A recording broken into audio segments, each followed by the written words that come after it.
अस्सलाम वालेकुम। नन ममंगा द 9th क्लास चिकम पिंजम number chapter they physical states of matter दा स्टार्ट को का मैटर मंगा पर सादा अल्फाज के हुआ यू दस वेले शू जे हर हर सिस जागा वजन लेरी अब जेनिसी लके दा मार्कर दे दे तजम मैटर वेले शम द हगे वजह दादा چې د دې وزن هم شته او د زی هم نیولې کومنګا وګورو نو بنیادی تور میټر چې کوم دی هغه موږ ته په درې حالاتو کې ښکاري چې په هغې کې سالډ دی لیکوډ دی او ګیس دی او دې ته موږ فزیکل سټیټس آف میټر وایو دا بنیادی د میټر درې حالات دي په دې بوک کې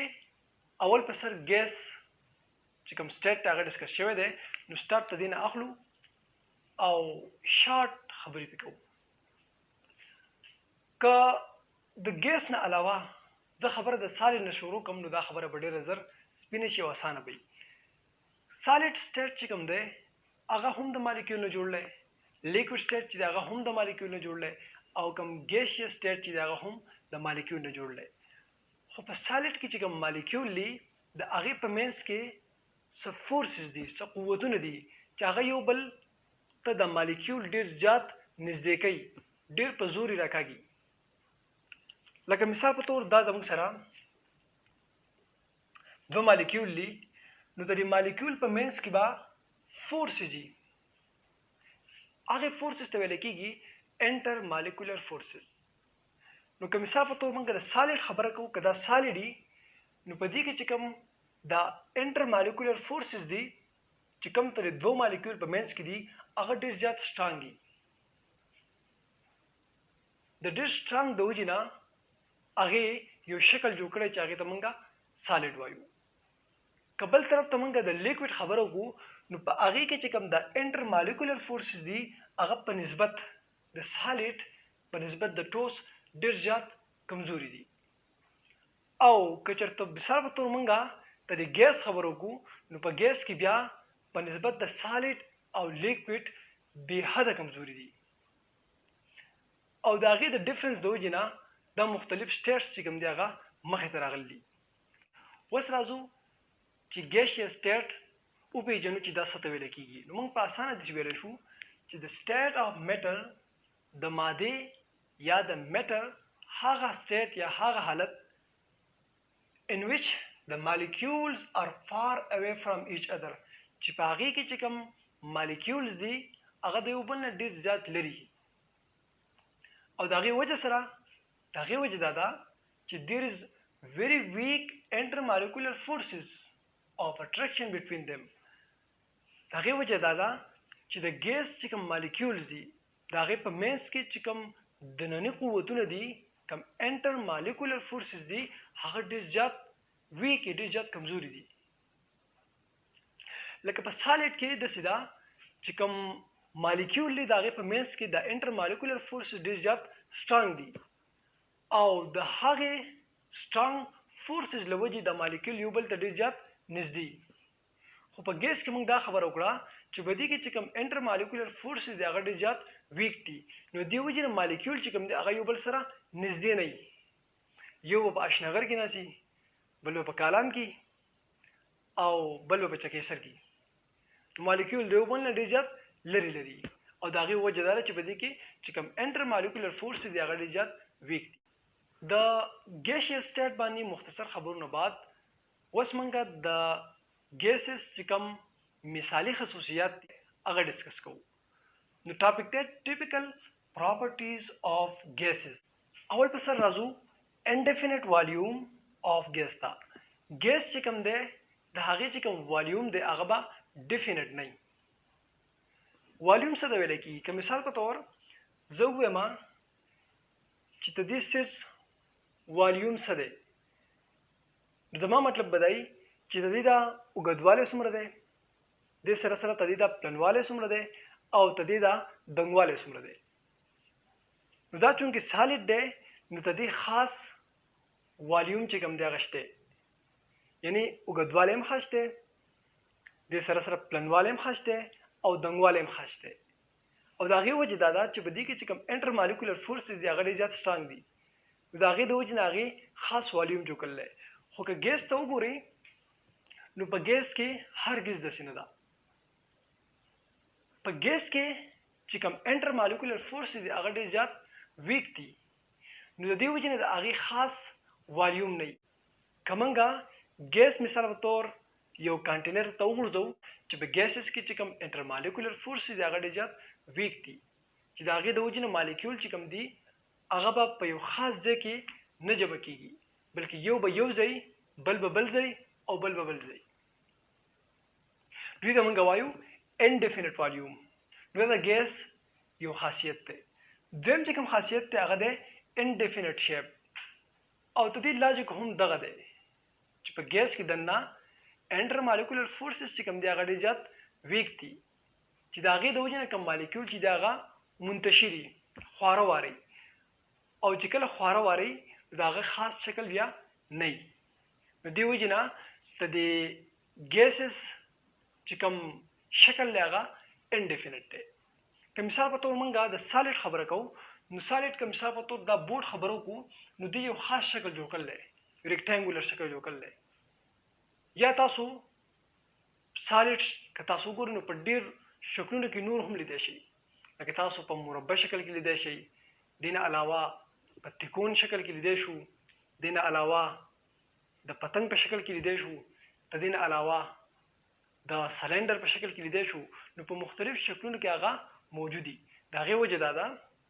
چې په هغې کې چې کوم انټر مالیکولر فورس دي هغه سټرانګ دي، نو مالیکول یو بل ته نږدې کړي او د هغې له وجې یو خاص شکل چې دی هغه مخې ته راوړي. دې نه بعد راځو ډینسټي ته، چې ډینسټي څه ته ویلی کېږي، او د ګیس چې کومه ډینسټي ده هغه په نسبت د لیکوډ او سالډ څومره ده.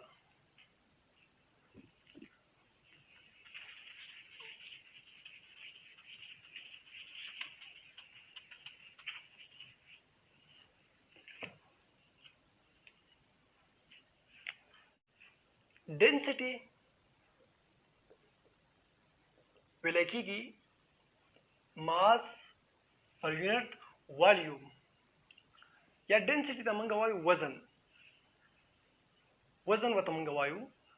موږ دا خبره کوو چې ډینسټي چې کوم ده هغه د ګیس چې ده هغه ډېره زیاته کمه ده په نسبت د لیکوډ او سالډ.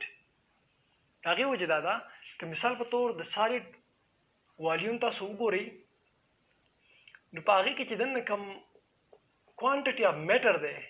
هغه ډېر زیات سیوایي، یعنې په یو مخصوص ځای کې ډېر زیات ماس چې کوم دی هغه راجمع شوی، چې د هغې د وجې نه د سالډ هغه وزن چې دی هغې سیوا کړی. خو که مثال په طور دا خبره موږ په ګیس کې کوو نو په ګیس کې داسې هرګز نه ده. په ګیس کې چې کوم دا کوانټټي اف میټر دی هغه د یو بل نه ډېر زیات لري، او د هغې وجه دا ده چې په دې کې چې کوم انټر مالیکولر فورس دی هغه ډېر زیات کمزوري. نو موږ دې وجې نه دا ویلی شو چې د ګیس چې کوم ډینسټي ده هغه په نسبت د لیکوډ او په نسبت د سالډ ډېر زیاته لږه ده. یعنې ګیس چې کوم دی په نسبت د سالډ او لیکوډ ډېر زیات سپک دی. که مثال په توګه موږ روزمره ژوند ته وګورو چې یو څیز دی په هغې کې ګیس پروت دی، بل یو څیز دی په هغې کې لیکوډ پراته دي، او بل یو څیز دی چې په هغې کې سالډ چې دی هغه پروت دی. نو په دې دریو غونو کې به کم یو ډېر دروند وي.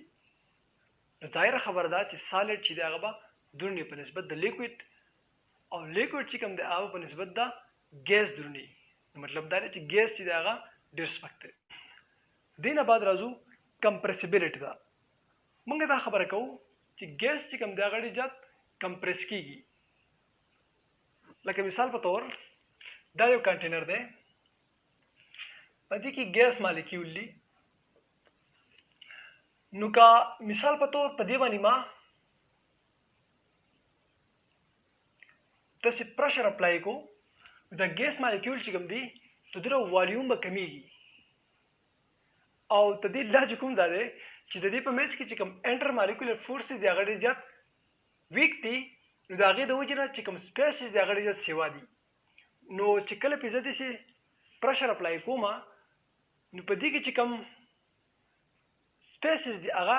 کمیږي. چې کله کمیږي نو د ګیس چې کوم والیوم دی هغه هم کمیږي. نو موږ وایو چې د ګیس چې کوم مالیکول هغه کمپریسیبل دي، دا کمپریس کېدای شي. که مثال په توګر موږ د سالډ خبره کوو، نو سالډ که مثال په توګر داسې والو دا موږ نشو کمپریس کولی، ځکه په ډېر زور وکړم زما دا ګوتې به ماتې کړي خو دی به کمپریس نه شي.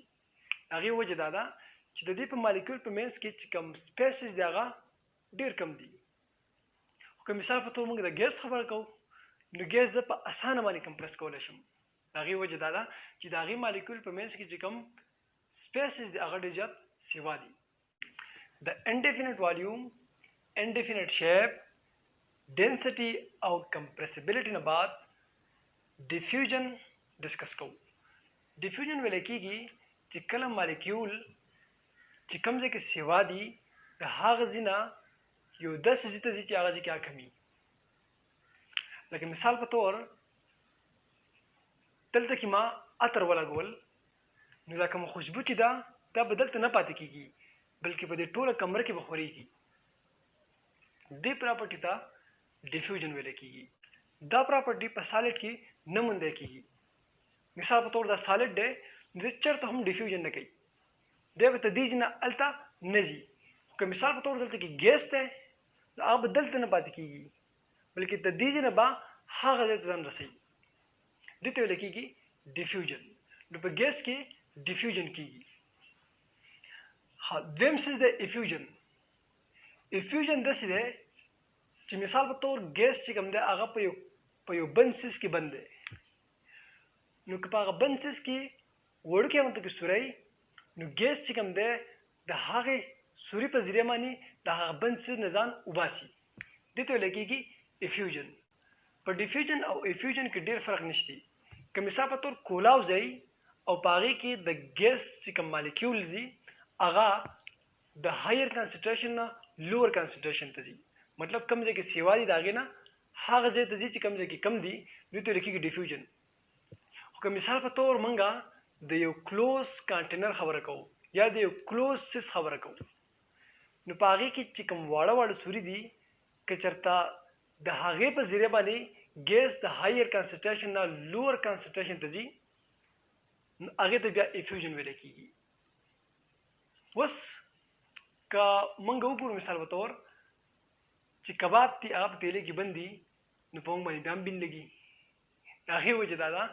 چې کوم مالیکول دي هغه په وړو وړو سورو کې بهر طرف ځي، نو کباب څوک نشي پټولی وجود کې. ها دې نه علاوه که تاسو وګورئ په ډیفیوژن او افیوژن فرق کې، که موږ د سایکل ټایر واخلو چې کله هغه وډزېږي، نو مالیکول چې کوم دی هغه په ډېر غټه سطحه باندې بهر طرف ځي، دې ته موږ ډیفیوژن وایو. خو که مثال په طور دغه ټایر چې کوم دی د پنکچر شوی،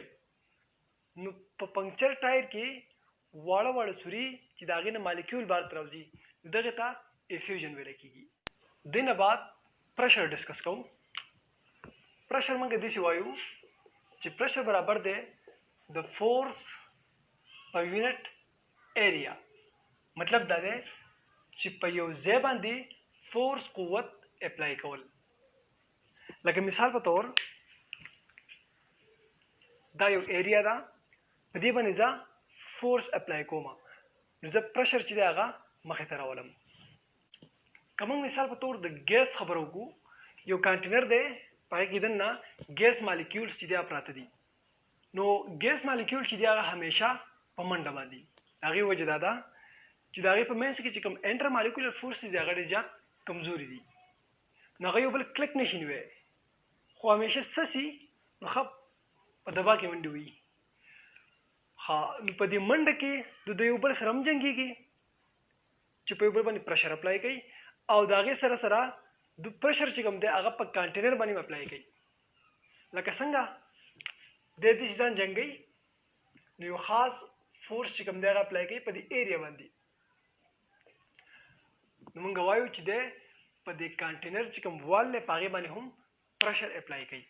لاست چې کوم پراپرټي د هغه ده موبیلیټي. موبیلیټي ویل کېږي نقل و حرکت ته، یعنې ګیسز چې کوم دی هغه د یو ځای نه بل ځای ته ډېر په اسانه سره تللی شي، دې ته ویل کېږي موبیلیټي. کم پایپ چې زموږ سره د ګیسز دپاره دي او هغه ګیس موږ ته راولي کوم چې موږ د خشاک دپاره استعمالوو، نو دا د کومې پراپرټي تحت د موبیلیټي تحت که مثال په طور په دې کې دا موبیلیټي پراپرټي نه وي نو بیا به پایپس چې کوم دی هغه نه خواره شوي دلته د ګیس چې کوم ټیپیکل پراپرټیز دي هغه ختمیږي دې نه بعد چې کوم دوه بنیادي لاز دی هغه به ډسکس کوو پر روان لیکچر کې. السلام علیکم.